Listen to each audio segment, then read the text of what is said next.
राम रावण का, तो विभीषण बड़े किन कर्तव्य विमूढ़ थे, संशय में थे। लोगों ने कहा कि उस तरफ बादल है, बिजली कड़क रही है, तो विभीषण को कहना पड़ा कि वो बादल नहीं है, रावण की सेना, सशस्त्र सेना जो युद्धाभ्यास कर रहा है, रथ की गड़गड़ाहट है, रथ के कारण, युद्धाभ्यास के कारण जो धूल उड़े हैं वो धूल है, बादल नहीं है। शस्त्रों पर जो सूर्य की रोशनी पड़ रही है, उससे जो कौंध रही है प्रकाश, वो बिजली नहीं, वो प्रकाश है। और मैं देख रहा हूं कि दूसरी तरफ बंदर है, भालू है, रीछ है। हथियार क्या है? उधर अत्याधुनिक हथियार, रथ। इधर क्या है? इधर रथहीन सेना, अनट्रेंड सेना, हथियारों में पत्थर, गदा, तीर की टहनियां। कहा कि जो मैं तो इधर चला आया, लेकिन जीत कैसे हो? बड़ी संशय में थे। रामचंद्र जी उस संशय को भांप गए और उन्होंने, एक संदर्भ आता है जब रामायण की चौपाई है कि उस संशय को तोड़ने के लिए, उस भ्रम को तोड़ने के लिए राम ने कहा, जो उधर देख रहे हो हथियार, रथ, एक से एक महावीर, कुंभकर्ण, इंद्रजीत, मेघनाथ, रावण स्वयं त्रिलोक को जीतने वाले विभीषण, इन हथियारों से जंग नहीं जीते जाते। जंग वही जीतता है जिसके साथ सत्य हो। सौरज धीरज यही रथ चाका, सत्यशील गुण ध्वजा पताका। इस तरह से वो समझाते हैं, जिसके पास सौरज हो, जिसके पास धीरज हो, जिसके पास न्याय हो, जिसके पास नीति हो, जिसके पास सच्चाई हो, जिसके पास धर्म हो, जीत उसी की। ये लड़ाई भी महाभारत को देख लीजिए, इस देश का इतिहास साक्षी है। कंस और कृष्ण की लड़ाई में कंस महाबली था, कृष्ण शिशु था, बच्चा था। साथियों, जीत कृष्ण की हुई। इस देश में एक वनवासी, एक सूरवीर त्रिलोक विजेता से लड़ता है, जीत रावण की नहीं, राम की होती है। और कल भी जब लड़ाई कौरवों और पांडवों की होती है, 11 अक्षौहिणी सेना, कृपाचार्य, द्रोणाचार्य, कर्ण से सज्जित सेना की पराजय होती है 7 अक्षौहिणी वाली छोटी सी सेना से। कौरव और पांडव की लड़ाई में भी पांडवों की जीत हुई। आज भी लड़ाई कौरव और पांडव, आज भी लड़ाई विकास बनाम विनाश की, आज भी लड़ाई सत्य बनाम असत्य की है, अनीति बनाम नीति की है। नैतिकता का नाम नीतीश कुमार, सत्य के सिपाही का नाम नीतीश कुमार, धर्म का नाम नरेंद्र मोदी।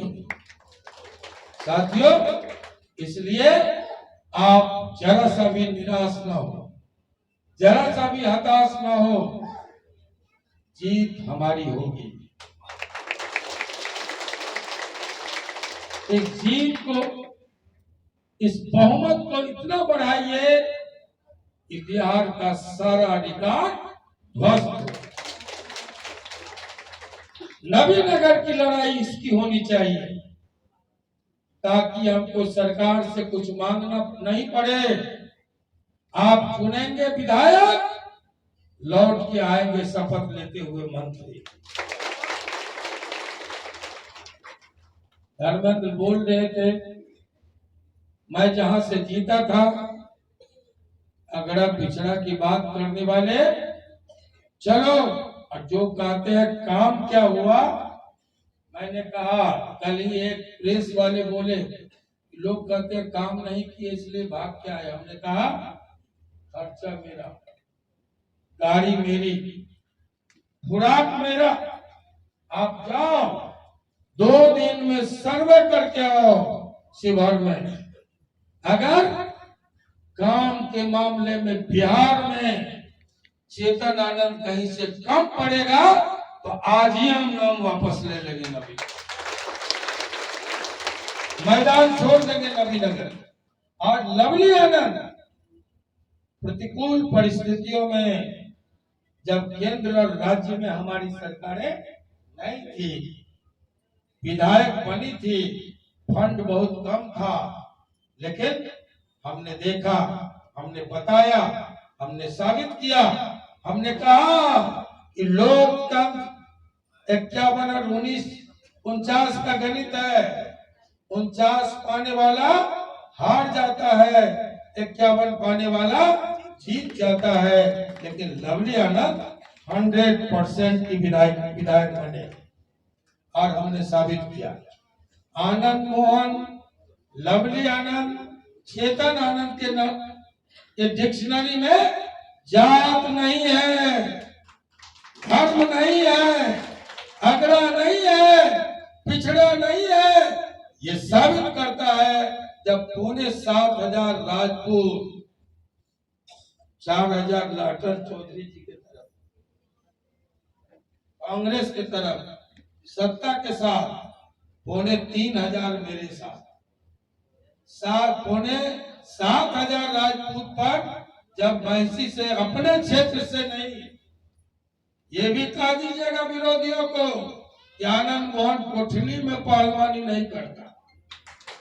जहां चुनौतियां मिली और पार्टी ने आदेश दिया, वहीं जीत का परचम गाड़ के लौटे। दूसरे क्षेत्र से, अपने क्षेत्र से नहीं, मैसी से टिकट मिला था, तैयारी हम कर रहे थे। उधर किशनगंज अचानक फैसला हो गया, तब मैसी जाना होगा। गुलाब सिंह यादव प्रभारी थे, हमने स्वीकारा और हम गए। साथियों, 7,000 राजपूत, आनंद मोहन जीता 67,000 मतों से। यही काफी है विरोधियों को जवाब देने के। प्रतिकूल परिस्थितियों में हम आए थे, लोगों ने तब भी कहा था हक मारने आए, अधिकार छीनने आए यहाँ के लोगों का। और साथियों, हमने कहा था 2.5 वर्ष मांगने आए, 3 साल मांगने आए हैं। अनुग्रह बाबू बिहार विभूति की धरती का, की मिट्टी का तिलक लगा के, जीत का तिलक लगा के आनंद मोहन लवली आनंद लौट जाएगा। और हम अपने वचन पर कायम रहे। लोग रोक रहे थे, नवीनगर में गया तक गए, घर तक गए, और हमने कहा कि मैं वचन दे के आया हूं, नहीं जाऊंगा। और हम यहाँ के लोग अंत में साबित करके लौटे, कहा कि जाइए, हम लोग की आह लगेगी, आप हार जाइए। हम लोग हार गए।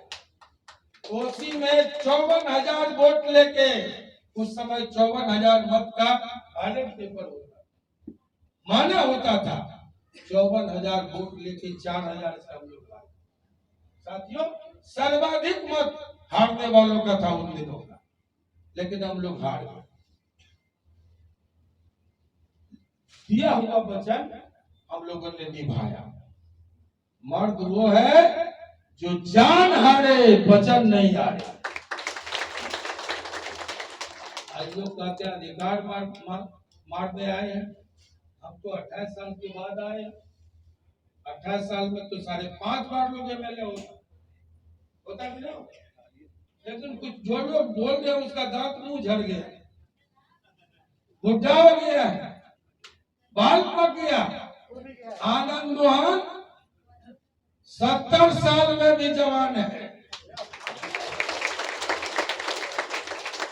अब करके हक मार दिया। अनेकों तरह की बात लोग करते हैं। बाहरी, अरे आप भीतरी थे तो एनटीपीसी से हक क्यों नहीं दिलवा दिए? नवीनगर का क्यों नहीं दिलवाया? आनंद मोहन का सवाल है, दो एनटीपीसी होते, जमीनें हमारी गई, बंजर हो रही है जमीनें हमारी।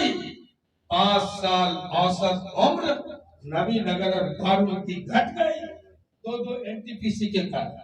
और एसी के बीच भी गमछा से पसीना पोंछ रहे हैं, इसलिए कि एनटीपीसी की गर्मी है। क्षेत्र के आप बहुत वीर बहादुर हैं, लोकल है, अधिकार छीन के लाते। 2 एनटीपीसी एसआईआर के पैसे से इसको स्वर्ग बनाया जा सकता है, और नहीं हुआ चेतन आनंद करके बताएगा। वादा है हमारा, करके बताएगा। लोकल और बाहरी करने वाले ठीक कह रहे थे हमारे प्रधानाचार्य कि हस्तिनापुर में बड़े बड़े योद्धा थे, विश्व में उसका कोई जवाब धनुर्धारी पार्थ का नहीं था, गदा का जवाब भीम का नहीं था। कर्ण जैसे योद्धा थे, एक से एक महारथी थे। जब द्रौपदी की लाज लूटने लगी, द्वारिका के कृष्ण आकर के बचाए। हस्तिनापुर के महारथियों ने नहीं बचाया। और मैं रहूं न रहूं, जब भी आप पर आफत आई है, लोगों ने याद किया, लोग बताएंगे हमारा इतिहास कि राजेंद्र बाबू तो स्वयं है, यहाँ बैठे थे।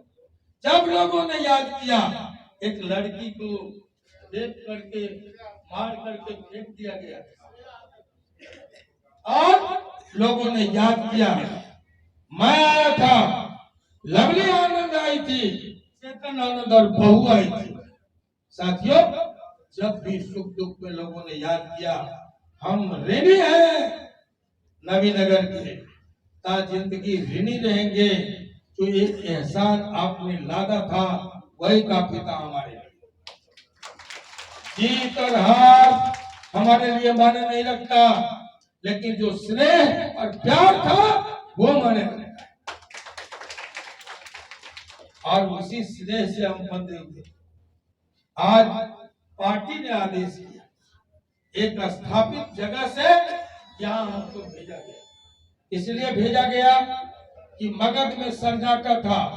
जो लोग कहते हैं हमारा हक मारने आए, भाई मेरे 4 बार एमपी रहे, 3 बार एमएलए रहे, अब कितना रहिएगा? नौजवान को दीजिए, मौका दीजिए। काहे का इतना मोह है? मोह माया मत पालिए, ये लिप्सा, ये तृष्णा समाप्त कीजिए और लोगों को दीजिए मौका। तब जब पार्टी ने उम्मीदवार बनाया, आनंद मोहन हराने आए थे। कौन हराने आए थे? क्यों हार गए? इसलिए ये सब बहाना, अंदरी बाहरी। साथियों मित्रों, अन्याय हुआ, रावण का चल रहा था खड़ दूषण, तारका एजेंट बन के अन्याय बर्पा कर रहे थे दक्षिण भारत पर।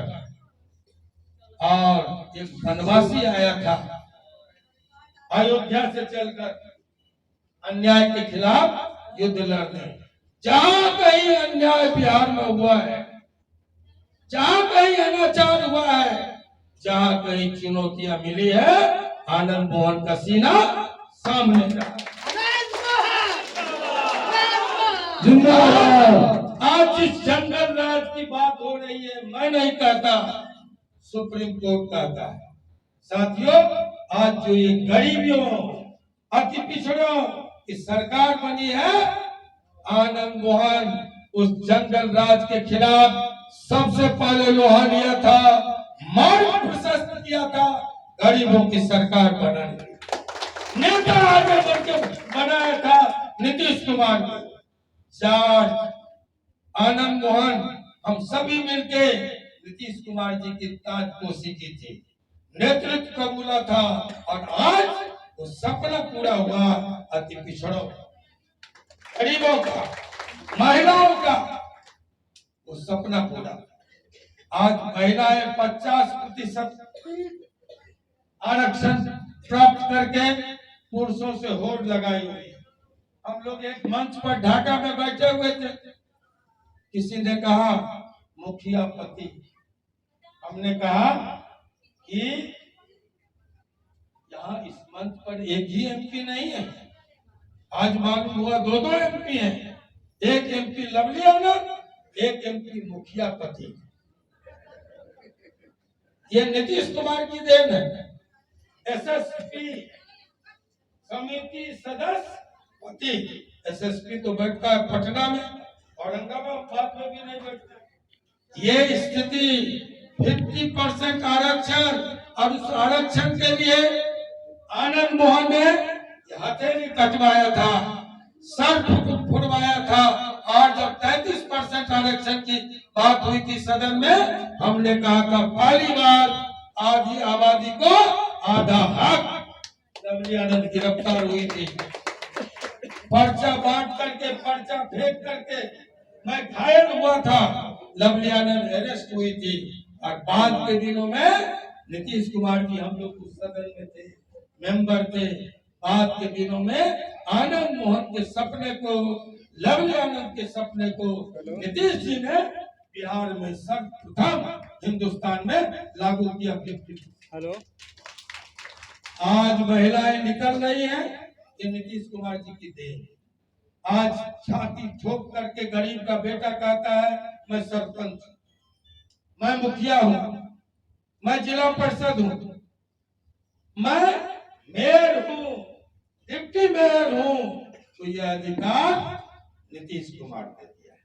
इसलिए मैंने कहा सत्य और असत्य की लड़ाई, एक तरफ सत्य हमारे साथ है।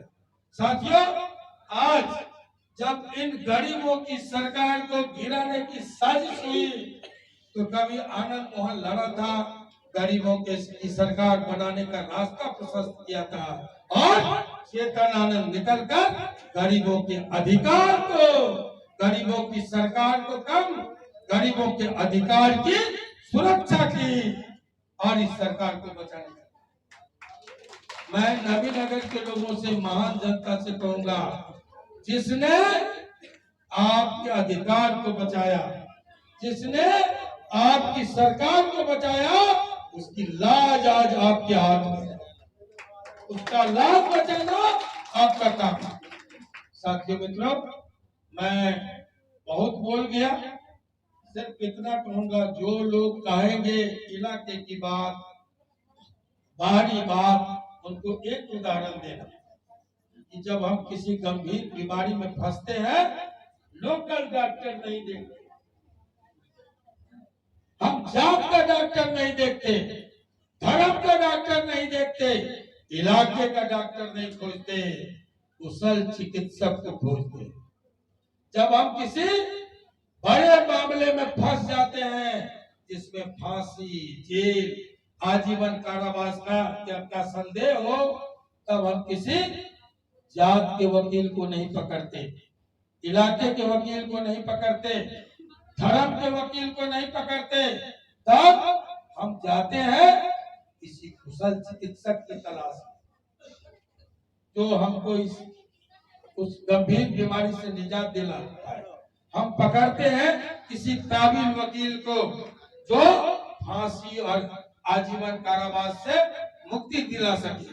साथियों मित्रों, मैं एक बात की बाप होने के नाते गारंटी करता हूं कि चेतन आनंद अगर जीतेंगे तो एक कुशल चिकित्सक बनके नबीनगर की समस्याओं का इलाज करेंगे। चेतन आनंद अगर जीतेंगे तो एक काबिल वकील बनकर सदन में आपकी आवाज उठाएंगे, आपके हक को, आपके अधिकार को, आपके हुकूक को छीन कर आप तक पहुंचाने का काम। इस बात की गारंटी। बस आप जाइए, सारा संदेश हमारे पूर्व वक्ताओं ने, जिला अध्यक्षों ने, लवली आनंद जी ने